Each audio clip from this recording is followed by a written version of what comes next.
correct title of the one where they chased the perfect wave? Endless Summer. Endless Summer. The Endless Summer. Yes, yes. 1964 or 5. Yeah, that's a long something time like that. ago, Yeah. but we both loved that. Yeah. And I have been to some of the locations that you show in the film. Oh, really? Yes, Maui and Oahu. Oahu? Yeah. Yes. And so I'm a little bit, I don't think I saw any waves that would compare with what's in It's the mostly film. winter time Yeah. that those waves arrive. Yeah. Summertime they don't. That's when it goes quiet. But it just brought back a lot of marvelous memories. You know. So are we? Do you need white balance? I've already got it. Oh, I'm you're set. way ahead of me, Steve. I tell you. Okay. Well, Stacy, welcome to Dallas, Thank you. and congratulations on what I consider to be a magnificent film, and I'm going to recommend it to the hilt. Thank you so much. Yes. You know, before I saw it, I thought, now, you can't just do a film for surfers and release it the way this is being released. It Right. has to have something that will grab a huge audience. And about maybe 3 minutes into the film, I thought, yeah, this is going to grab a Oh, huge good. audience. Well, we really made this for more of a general audience. We knew we were going to capture the surfing audience, but we didn't want to make it specialized so that the general audience couldn't have a way into it. So we really were determined to make this, you know, for the broader audience, so people could get a grasp of what surfing is about. It appears from the background material that I have that everybody connected with the film is or was a surfer, right? Oh yeah. You mean everybody even behind the scenes? Behind the scenes. I'm a surfer. I've been surfing since I was 11 years old. Laird Hamilton, who is in the film, also executive produced the film. Aggie Orsi, who's one of the producers of the film, is a surfer as well. And a number of the people, like Jane, the other producer, my editor, we taught to surf in the making of this film because we wanted to have give everybody a chance to understand what the medium is all about and what the lifestyle is all about. We figured if they do it, it'll help the film. What about the cinematographers? The cinematographers, I'm asked this a lot. People always ask, how do these guys shoot these gigantic waves and be safe? Well, the cinematographers that we hired for this film, they're not the kind of guys you just pull out of Hollywood and say, here's a camera, go shoot these big waves. These guys have been doing this, been shooting and photographing big waves for many, many decades.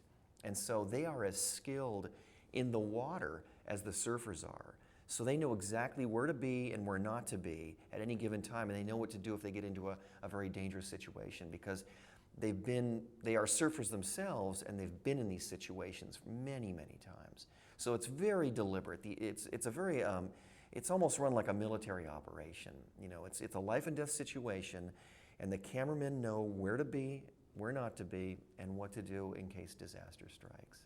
You know. As the director, though, you can't storyboard the shots. You can't cue the waves. You know? How do you operate as a director? Well, what you do is typically in a situation where you're photographing a big wave, you want to have 4 cameramen. You want to have one guy on the land with a long lens. You want to have somebody in a helicopter shooting down. You want to have somebody on a jet ski that's able to go around the wave, and then you want to have somebody hopefully submerged in the water and, you know, right where the wave is breaking. And if you have all 4 of those going on simultaneously, you're bound to get a good-looking shot out of one of those people. Sometimes you get 2, sometimes 3, and then sometimes you get 4.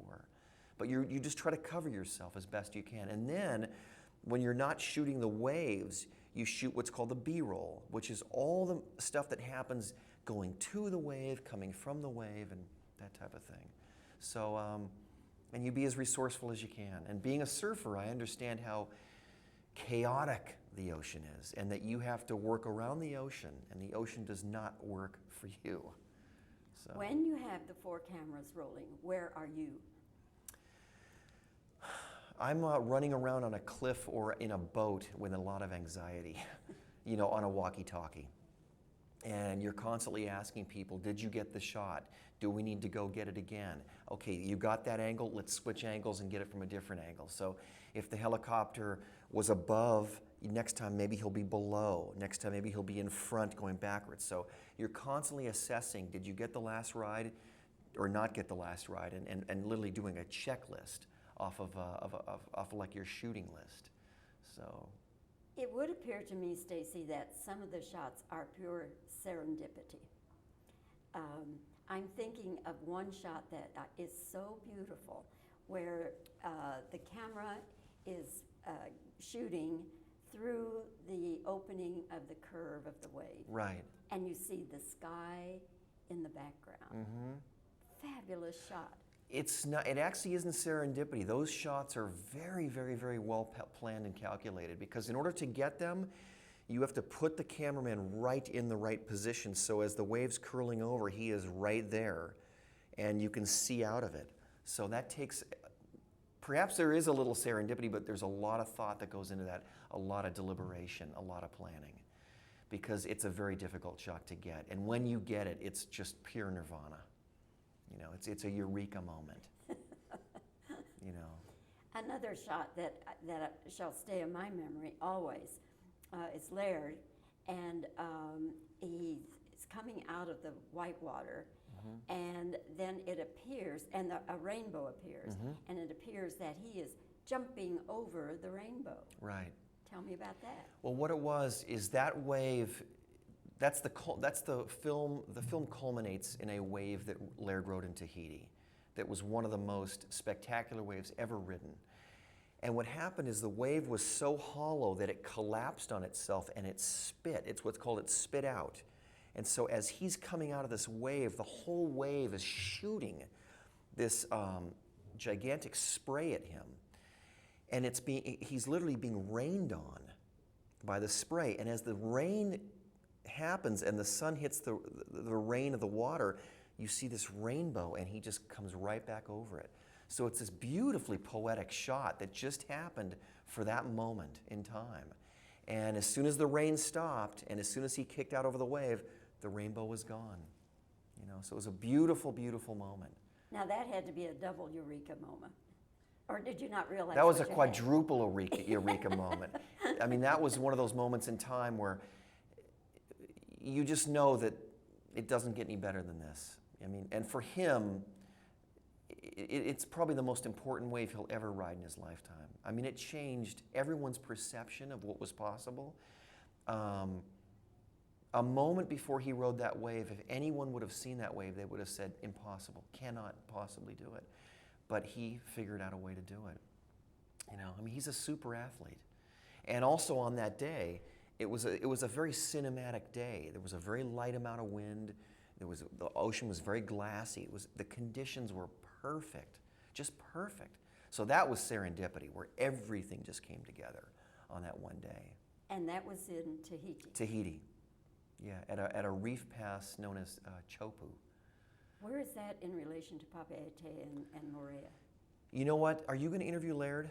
Uh-huh. He could probably give you the precise place, because he knows that area very, very well. He knows it very, very well. But it's all of the reef passes that break in Tahiti are very, very well offshore, like about a mile offshore. You have to travel to them to reach them. Yeah, so you would never see it from You wouldn't see that land. from the highway or something like that from the land, no. In fact, a lot of these breaks are like that. They're way, way out. You know, that's why that wave in Half Moon Bay remained such a mystery for so many years, because it was so far off the highway that it was hard to see. And it really required you driving kind of in a backwood area to finally get a view of it. But a lot of these big waves, although they're giant, they break in very secluded areas. You talk about in the film waves that are 40, 50, 60 feet high. Mm-hmm. Translate that in stories high. I think a story in a building is 10 feet tall, if I'm not mistaken. And these guys are riding 8 to 10 foot story buildings, which are 80 to 100 feet tall. And imagine that much concrete coming down on you. When these waves break, it almost feels like, from what they describe as concrete, because the power is so strong. And the danger factor, I mean, it's a life and death situation. These guys try their best not to fall, because when they're underwater, you know, they have limited oxygen supply, and as they're trying to hold their breath, their bodies are being battered by this force and this power that's spinning you around like inside of a tornado.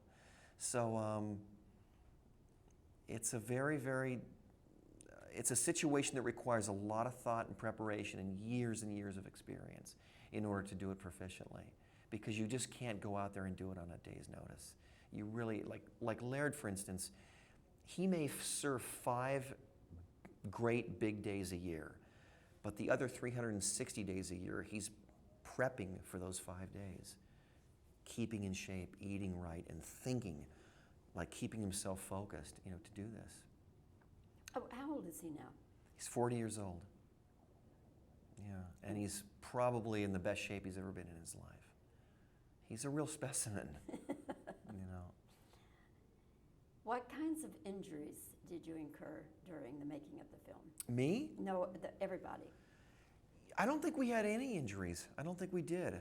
Remember, what's really unusual is in all the footage we have of Laird, I don't believe we have one wipeout of him. He is he's so good at what he does that he almost rarely ever falls off the wave, because he just puts himself in the right position constantly. And I don't think we had one shot of him falling. Some of his associates, we had shots of them falling, but no one was hurt. There was no injuries. When you go before the insurance people, do they go, oh my God? For this film? They had some questions. The insurance people had some questions, like, where are you shooting? Who are you shooting? And things like that, but it didn't preclude us from getting a policy for the film. We were still able to do it, And what was your budget for the film? It was a little over $2 million. And most of that went for, of course, footage and music, of having a music budget. And we made the film in 8 months' time. We started in February 2003 and finished in October of 2003. And at that point, we submitted our first major cut to the Sundance Film Festival, hoping to get in at January to premiere the film. And so now come Academy Award time then, hopefully you will be nominated for, excuse me, for documentary. It would be great to be nominated. It would be terrific. In our last film, Dogtown, we understand that we made what's called the top 10. I understand that the Academy takes all the documentaries and they look at all of them and they reduce them all to 10. And then they take those 10, and from that 10, they decide what 5 they're going to go with. And from what we were told, we made it to the top 10, and we just missed 5 by just a little teeny bit. So hopefully with this one, we'll get a nod. It would be very, very exciting. It'd be very exciting to get a film about surfing, in the Academy. So we'll see. It's something to look forward to. And can you also be nominated for cinematography? I don't think so. I think cinematography awards only go to fictional films. I'm not aware of them nominating cinematographer for documentaries. There should be one. There should be an editing one as well, but yes. it's Oh, yes. I think right now we're really seeing a renaissance in documentary films, and I think we're seeing that documentary films don't have to be pigeonholed as one thing. You can have our film Writing Giants and a different film like Fahrenheit, and then you can have Spellbound. There's so many different genres within the documentary field, and I think we're now beginning to see that this is a very, very rich field. And documentary films can also be very entertaining. They don't have to just be scholarly, so there's a lot of opportunity for films to be made in this area, I think. Well, and people who like action, they'll never see anything with more action than this. Well, yeah, and also, we live in the age of reality television where we see people do crazy things on TV. Well, in Writing Giants, you're seeing people doing real things. I mean, they're really doing this. There was a couple of people that said, were some of those waves special effects? Are they really that big? And I said, yeah, they really are that big. And these guys are really riding waves that, it looks like some of the waves look like animation. These guys are riding these waves and they're like little ants going down the sides of them, And they're, it's a spectacular visual, and surfing such a beautiful aesthetic. The mother nature in the ocean is so beautiful. And so to see a guy streaking across a wave with the sun glistening across it, it's something to behold. Are you saying then that there is no CG work at all in this film? The only computer work we have on this film is we took photographs and we gave them a 3-dimensional look. So we took pictures of surfers on waves, and we isolated each layer of those photographs and did a three-dimensional pull, which gave us a chance to view a wave in a way we've never seen before, which was really exciting as filmmakers because we were able to do things that we weren't able to do 10 years ago. We also, at the head of the film, there's a big historical look at the history of surfing in Hawaii. And we took all these antique postcards and we three-dimensionalized those as well. So it looks like you're looking at a Nickelodeon of old-time surfing in Hawaii, yet it was all built from, you know, one-dimensional postcards. And that gave us a chance to really play and have a good time with the film and do something unique and different. Is it all film or is it a combination of video and film? It's mostly 16 millimeter, super 16 millimeter, 35 millimeter, as well as photographs. And there's a little bit of Super 8 in the film and a very, very small bit of video. But it's mostly film, and we have archives, you know, dating back to the 40s and the 50s and the 60s.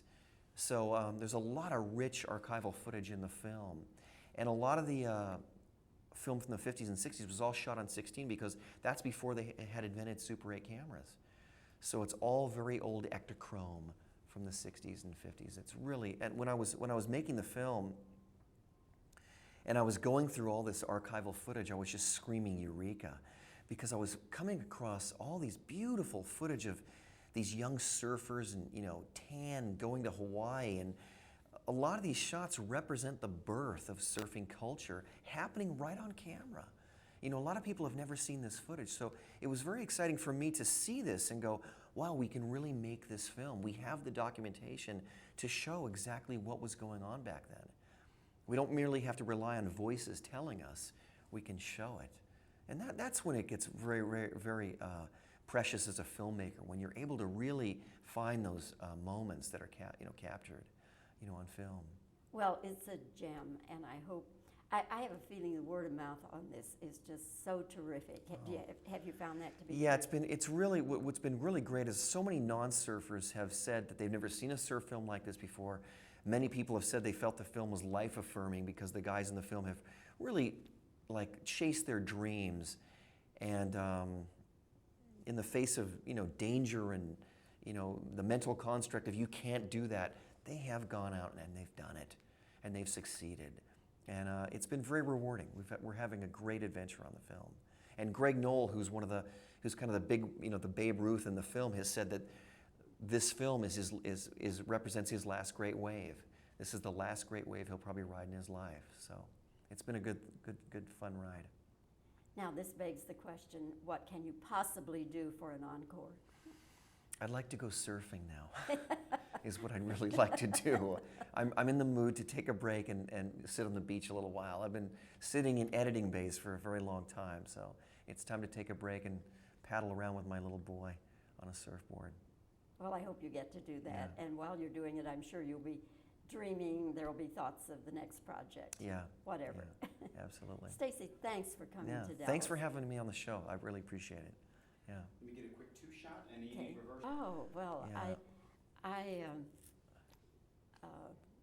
I thought it sounded very interesting, and I remembered the other surfing film that I saw that I enjoyed very, very much. Yeah. And, Okay, guys. Bobbie, I'm rolling on a two-shot. all for you. right. Reverse question. Okay. As the director, you can't cue the waves. You can't storyboard this whole film. How do you work? Should I go into an answer or just take a beat and do like I'm doing right now? Do like you're doing right Okay, now. It's all just right. perfect. You All don't right. You've already got the answers. Okay.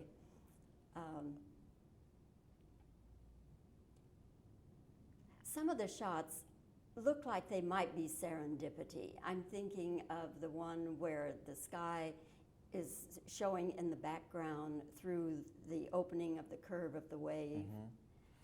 It's all serendipity. We got luck on everything.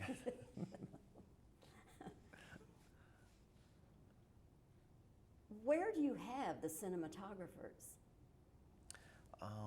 They're just kind of placed all about and like chess pieces. Where are you when you're directing the 4 cameras? On this day, I had forgot to be there and I slept in. This is all, I mean, No, okay. right. All right. Okay. What is it that makes Laird Hamilton such a fantastic surfer? Oh, boy. That's actually, he's amazing. He's as, I know this isn't, he's an amazing athlete. He grew, somebody said that Laird grew like a tree. That he didn't grow, that he didn't develop normally, he grew like organically like a tree. And if you see him, he just is an amazing specimen. Yeah, he's quite an athlete. Let's see. What was your time frame? How long did it take you to get the film together? How much did it cost? Yeah, like I said, $2 million in 8 months. Yeah. What kinds of injuries did you have among the cast and the crew? You know, come to think of it, I think it was just emotional. From budget problems. It was all emotional injuries. From never having enough money. But And no would you- physical. Would you constantly have to go out and raise more money? No. But No, you know, it's it's like just- one of those things where you earmark certain amounts for Right. certain things, and it's like you're low here, and you steal from here and put it to here, and you're always juggling. It's a juggling situation. You know, some things come out to be more than you anticipated, so, and other areas come out a little bit lower, so you just shift money around. You've got to be very resourceful making these films. How do you make a film that is true to surfing and at the same time goes for a mass audience? The answer to that is you make it inclusive. You're there to share your story. You're there to unlock the little tribal secrets about surfing and share it with the world and say, welcome, you're welcome. We want to share this with you. Okay, Steve, hang on a second. Seems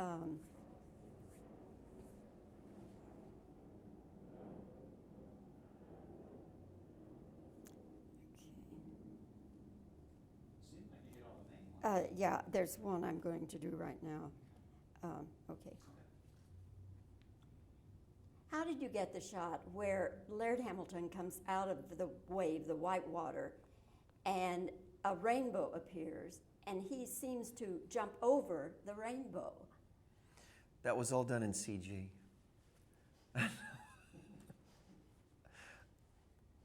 I'm sorry, I hope I No, didn't that's mess. fine. No, that's fine. You know. I couldn't laugh on Okay, that. oh, I'm sorry, 'cause when you didn't laugh, I went, uh-oh, I screwed up. I didn't mean to. No. I didn't want to mess I you. think that's got it.